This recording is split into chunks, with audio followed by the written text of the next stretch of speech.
สวัสดีครับวันนี้เราจะมาแนะนำสินค้านะครับเป็น Line Mobile นะครับยี่ห้อ Lomatech นะครับรุ่น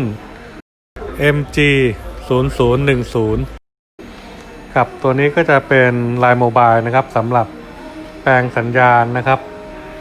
ซิมการ์ดให้เป็นโทรศัพท์ระบบอนาล็อกนะครับครับด้านหน้านะครับก็จะมีไฟแสดงสถานะนะครับ power นะครับแสดงการใช้งานนะครับการคุยนะครับแล้วก็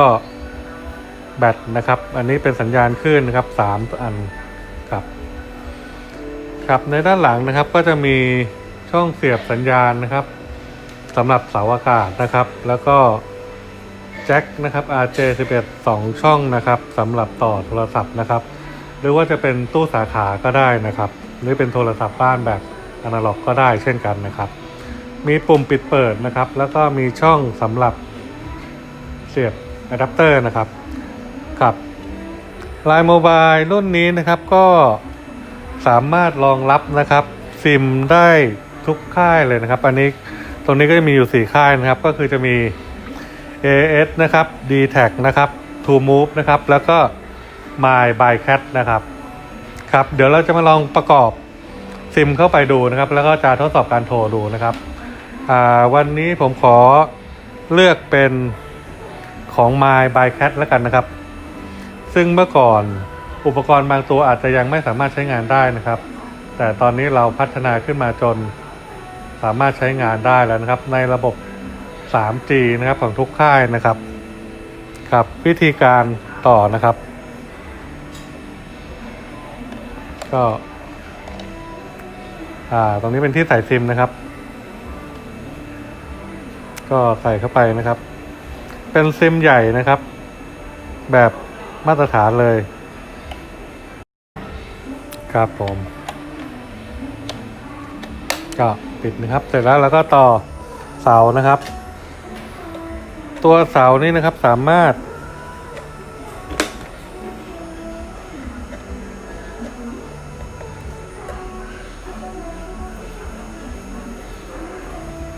กับตัวเสานี้ครับสามารถนะครับมีความยาวของสายนะครับเอาไป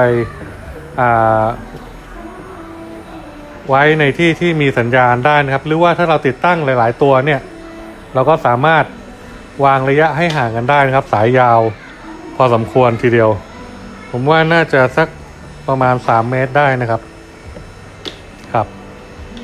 เป็นเสานะครับแล้วก็เป็นอะแดปเตอร์นะครับเสียบเข้าที่ด้านนี้นะครับแล้วก็กดปุ่ม on นะครับ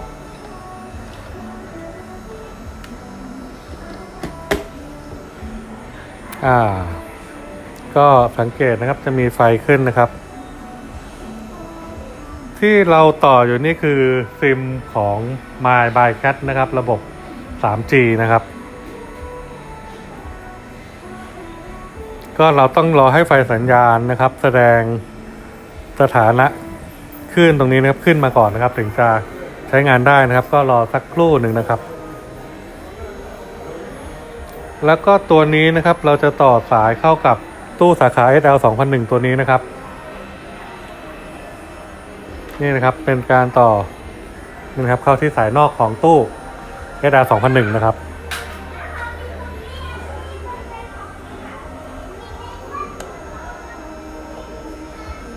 ครับก็ต่อตามนี้นะครับเสาอากาศนะครับสายโทรศัพท์นะครับแล้วก็สาย power นะครับกดปุ่มเปิดนะครับ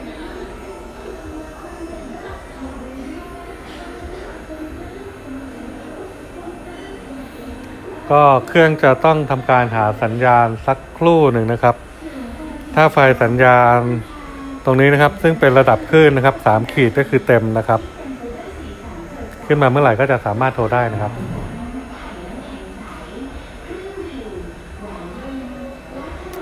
ขึ้นมาแล้วนะครับอันนี้สังเกตนะครับว่าสัญญาณเต็มเลยนะครับคลื่นดีมากนะครับเราจะทดสอบการโทรดูนะครับโดยใช้เบอร์ภายในนะครับโทรออกนะครับ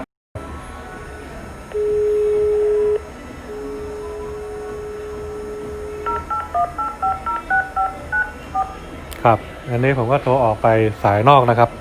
โดยผ่านตู้สาขา SL 2001นะครับ